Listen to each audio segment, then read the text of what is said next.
मैं आपको नबी पाक अलैहि वसल्लम के शानदार गुलाम की बात बताऊं। सही बुखारी में हदीस, सहाबा कहते हैं हजरत उमर फारूक रदी अल्लाह ताला अन्हु के पास एक खातून रोती हुई आई, कहने लगी खामद मेरा शहीद हो गया और 4-5 बेटियां छोड़ गया, तो घर में तो बकरी का खोर भी नहीं, कोई चीज नहीं खाने पीने के लिए। फारूक आजम रदी अल्लाह ताला अन्हु ने कमेटी नहीं बनाई, चेक नहीं दिया, वो एक अच्छा सा और एक खूबसूरत से पैकेज का ऐलान नहीं फरमाया, बल्कि फारूक आजम ने एक अच्छा ताजा तगड़ा ऊंट माले गनीमत के ऊंटों में से लिया और 2 बोरियां अपने हाथों से अच्छे राशन की भरी, उसके अंदर ढेर सारे नगद पैसे बोरियों में डाले और वो दोनों बोरियां ऊंट के ऊपर अपने हाथों से, बुखारी पढ़ रहा हूं, उनकी रस्सियां बांधी, फिर उस औरत के हाथ वो लगाम थमाई और उसे कहा पुत्र मैंने तुझे इतना माल दे दिया है कि जब तक ये खत्म होगा ना इंशाल्लाह तब तक तेरे हालात भी अल्लाह बदल देगा, तेरे दिन बदल जाएंगे जब तक ये खत्म होगा। वो खातून जाने लगी तो आप फरमाने लगे बेटा ऊंट नहीं वापस भेजना, ये भी तेरा ही है, दे दिया तुझे। अब चले गई वो खातून। तो सहाबा कहते हैं हमने पूछा कि जनाब आप तो बड़े किफायत शार हैं, आप तो बड़ी बांट के चीजें देते हैं, तो आपने इस बच्ची को इतना कुछ दे दिया और बैक वक्त दे दिया और वाकई बहुत ज्यादा दे दिया और नकदी पैसे भी दे दिए। हज़रत उमर फरमाने लगे तुम नहीं ना जानते, मैं जानता हूं, ये मेरे नबी पाक के सहाबी हजरत खिफाफ बिन ईमार रदी अल्लाह ताला अन्हु की साहिबजादी है और मैंने हुदैबिया के मकाम के इसके बाप को हुजूर की खिदमत करते देखा है, मैंने इन्हें जंगे लड़ते देखा है, इसके बाप को, इसके भाई को। फरमाया वो तो बच्ची आई है तो मैं तुम्हें क्या बताऊं, मुझे तो तकलीफ शुरू हो गई है कि उसे आना क्यों पड़ा है, खुद आगे बढ़ के मैं क्यों खिदमत नहीं कर सका, उसे आना क्यों पड़ा। अजीज दोस्तों याद रखना, असला नाल जे नेकी करिए ते नस्ला ताक। कुछ लोग ऐसे होते हैं जिन्हें कदर होती है, वो कुर्बान कर देते हैं हर शय, लेकिन उसूलों पर कभी समझौता नहीं करते। हजरत सैयदना फारूक आज़म रज़ी अल्लाह ताला अन्हु ने इतना नवाजा उस बच्चे, और फिर इसार करके नवाजते थे।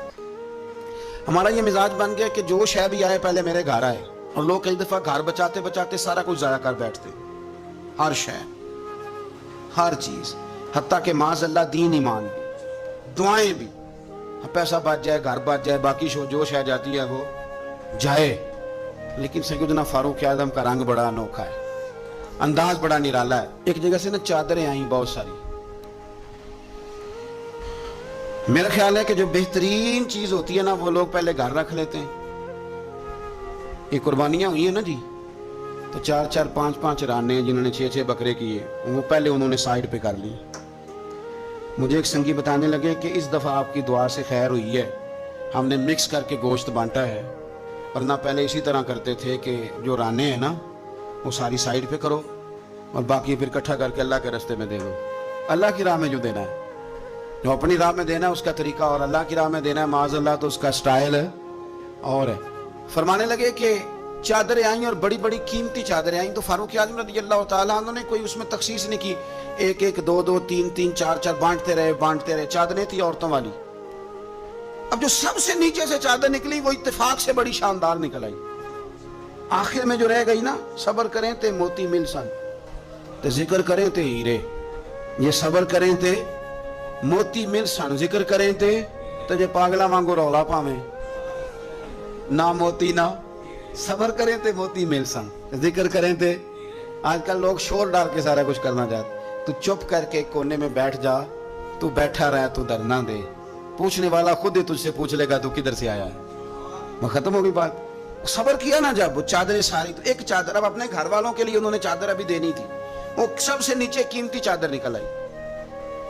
तो चादर बड़ी हसीन है और बारी भी हजरत उमर की लग गई, उनके घर जानी थी चादर उनकी अहलिया के लिए। तो एक सहाबी कहने लगे ये आपकी ज़ौजा जनाब उम्मे कुलसूम रदी अल्लाह ताला अन्हा पर बड़ी जचेगी चादर, बड़ी हसीन है और ये खातून अव्वल को बड़ी जचेगी। तो हजरत उमर कहने लगे उम्मे सुलैत रदी अल्लाह ताला अन्हा एक खातून है, ये चादर उन्हें दूंगा।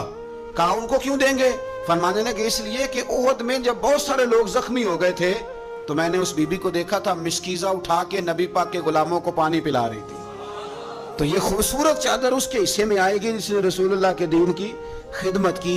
वह हजरत उमर ने बताया जो हुजूर के दीन की खिदमत करते रहे हम उनकी खिदमत करते रहे। फौजियों को भेजते थे ना जब आप जिहाद पर, तो पीछे से फौजियों के घरों में जाते थे सुबह खुद। मैं पहले कह चुका हूं कि ये नहीं कहते थे कि महकमे वालों की ड्यूटी लगा दी है, खुद जाते थे और फौजियों के घर वालों से पूछते थे कुछ सब्जी तो नहीं मंगानी, कि नहीं हजरत उमर, कुछ सौदा तो नहीं मंगाना। तो वो खवातीन कहती कि हाँ जैतून लाने वाला है, पनीर लाने वाली है, घी लाने वाला है, सत्तुओं की ज़रूरत है। तो फारूक आजम ने लिस्ट पकड़ी है, तो बाजार में आते तो शोर मच जाता, अमीरुल मोमिनीन आए। लोग पूछते आप कैसे आए, फरमाने लगे वो फौजियों के घरों में सौदा पहुंचाना है। एक दफ़ा कहत भी पड़ा था हज़रत उमर के दौर में, आमुल हुमादा उसको कहते हैं, 8-9 महीने बारिश नहीं हुई थी। हज़रत उमर फारूक ना शुरू से जैतून इस्तेमाल नहीं करते थे। कुछ बंदे कुछ चीज़ें नहीं ना खा सकते, उनका मिजाज नहीं होता। मेरा भाई है गोश्त नहीं खाता, मेरा एक बेटा है सिवाय गोश्त के कोई शय नहीं खाता। अब ये फ़र्क है, कोई कुछ खाता है और कोई कुछ खाता है। अब इसका क्या किया जाए, अपना अपना लोगों का मिजाज है। हमारे सामने बहुत सारे बंदे, बहुत सारी चीज़ें, अल्लाह के फजल से नापसंद कोई शय नहीं, लेकिन कुछ चीज़ें इंसान की तबीयत पर सूट नहीं करती, उससे वो नहीं खाई जाती। ये अलग बात है कि लोग पीर साहब को ब्लैकमेल करते हैं, कहते हैं खाएं, हमने वुजू करके पकाई है, या आपने वुजू करके पकाई है तो वो जो दवाई खा के हजम करेगा, तो आप मेहरबानी करें, वो नहीं खाना चाह रहा तो आप उसको थोड़ी सी गुंजाइश ही दे दें। तो हजरत उमर फारूक जैतून इस्तेमाल नहीं करते थे, उनकी तबीयत को तकलीफ देती थी। अब कहत का ज़माना है, आपका मिजाज था घी के साथ सालन पकता तो खाते, तो कहत पड़ा ना तो घी बहुत महंगा था और जैतून सस्ता था। तो हजरत उमर ने कहा सारे जैतून ही खाएंगे। घर आके अपनी बीवी से कहा कि आज के बाद हंडिया जैतून में पकेगी। हालांकि उस जमाने में जैतून बहुत सस्ता है। तो अहलिया कहने लगी बच्चे तो खा लेंगे तो आपका क्या बनेगा। फरमाया मेरा भी कुछ नहीं बनेगा, मैं भी खाऊंगा। अब एक आदमी ने एक चीज कभी नहीं खाई, फिर वो रोज खानी पड़े। 4-5 दिन बीत गए तो पेट से गुड़ गुड़ की आवाजें आने लगी, उसने पेट खराब कर दिया। तो हजरत उमर अमीरुल मोमिनीन अपने पेट से बातें कर रहे हैं, फरमाने लगे जितना मर्जी शोर कर, अपने पेट से कहते हैं शोर जितना मर्जी कर, घी तुझे उसी दिन मिलेगा जिस दिन मेरे नबी की सारी उम्मत घी खाने लग जाएगी। कहा शोर जितना मर्जी तूने करना है, ये उसी दिन मिलेगा जिस दिन हालात नॉर्मल हो जाए। अभी कहते हैं अभी तुझे घी मिल सकता, हालात नॉर्मल होंगे तो मिलेगा, कर शोर जितना तूने करना। मेरे भाई यहाँ तो लॉकडाउन हुआ, हालात बदले, बड़ी लोगों को परेशानी हुई। चाहिए तो ये था ना कि वजीर के पास 2-3 गाड़ियां प्रोटोकॉल की हैं, वो 3 ही दे देते, एक रख लेते जिसमें सफर करते हैं। लेकिन हमारे यहाँ ना लोग गरीबों का दर्द बयान करते हैं, लेकिन उसका अमली इजहार। कहत के दिनों में आपका बेटा तरबूज खा रहा था तो सैयदना फारूक आजम ने पकड़ के उसके गर्दन पर एक चपत मार दी। फरमाने लगे तू कितना अजीब आदमी है कि लोग कहत में पड़े हुए हैं, तू तरबूज खा रहा, खबरदार, जब तक सब लोगों को चीजें नहीं मिल जाती उतनी देर तक तुम्हें ये खाने की इजाजत नहीं। और फिर हजरत उमर रज़ी अल्लाह तआला अन्हु के ज़माने में उस कहत के दौर में बारिश नहीं होती।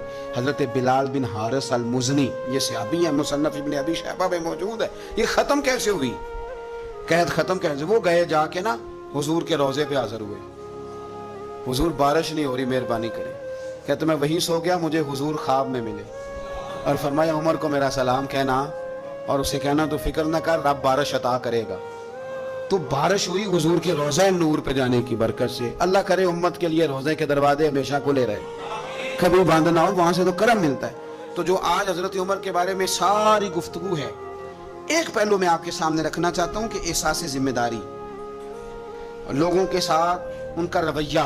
एक कहत के ज़माने में ही दूर से कुछ लोग आ गए कि चलो बाहर कहत है तो मदीने चलते हैं। उन्होंने आके बाहर डेरा लगा लिया। हजरत उमर को पता चला कुछ मुसाफिर भी आ गए, तो आपने खाने पीने का सामान उठाया, पुश्त पे रखा, कंधे पे तो जा रहे हैं। जनाब अबू हुरैरा फरमाते हैं उमर भी थे, उनके खादिम भी थे। मैंने पूछ लिया कहाँ जा रहे हो, तो कहने लगे पीछे मुड़ के अबू हुरैरा है।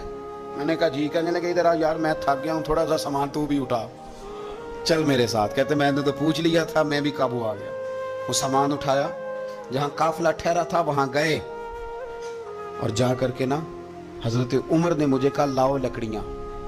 कहते हम लकड़ियाँ इकट्ठी करके लाए तो उमर ने खुद आग जलाई, फिर फारूक आजम ने खुद खाना पकाया और फरमाया जब वो मेहमान रोटी खा रहे थे तो उमर रो रहे थे।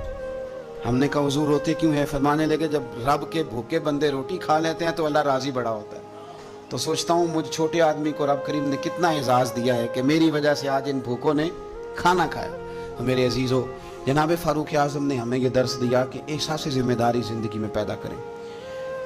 हमने बहुत सारे काम इसलिए ख़राब किए कि हम सुस्त हो गए, ہم نے وہ ذمہ داری کسی اور کی لگا دی. ہم نے ساری زندگی پروٹوکول تلاش کیا, عزت تلاش کی. ہم نے لوگوں کو شیشے میں اتارنے کا طریقہ سیکھا. اس نے بے سکونی بھی پیدا کی معاشرے کے اندر, ہمیں بھی تکلیف میں رکھا, دوسروں کو بھی تکلیف میں رکھا. اگر مخدوم بنو گے, خدمت کرانے کا مزاج بناؤ گے تو ساری زندگی تکلیف میں رہو گے, اور اگر خادم بن جاؤ گے تو پھر تو ذہن بن جائے گا کہ میں نے کھلاتے ہی رہنا ہے. حضرت عمر فاروق نے بتایا لوگوں کو کہ قوم کا سربراہ قوم کا خادم ہوتا ہے. انہوں نے خدمت کر کے لوگوں کو بتایا کہ اس طرح کر کے اگر اپنی زندگی کو ترتیب دو گے نا, پھر تمہارے لیے جینا آسان ہو جائے گا. اور کسی بڑے آدمی کا طریقہ بھی یہی ہوتا ہے کہ وہ اس طرح کے طریقے اپنائے کہ ذوق بڑھے. حضرت عمر کو لوگ کام کرتے ہوئے دیکھتے تھے تو ان کا ذوق بڑھتا تھا, ان کا بھی دل کرتا تھا. وہ کہا تھا نا اقبال نے, وہی ہے تیرے زمانے کا امام برحق جو تجھے حاضر و موجود سے بیزار کرے اور موت کی شکل میں دکھلا کے تجھے جلوہ یار زندگی تیرے لیے اور بھی دشوار کرے, مشکل کر دے تیرے لیے جینا. وہی ہے تیرے زمانے کا امام برحق. تو حضرت فاروق اعظم کے اس کردار کو سمجھیں. دعا ہے اللہ تعالی ہمیں ان کے نقش قدم چلنے کی توفیق عطا فرمائے. آخر دعوانا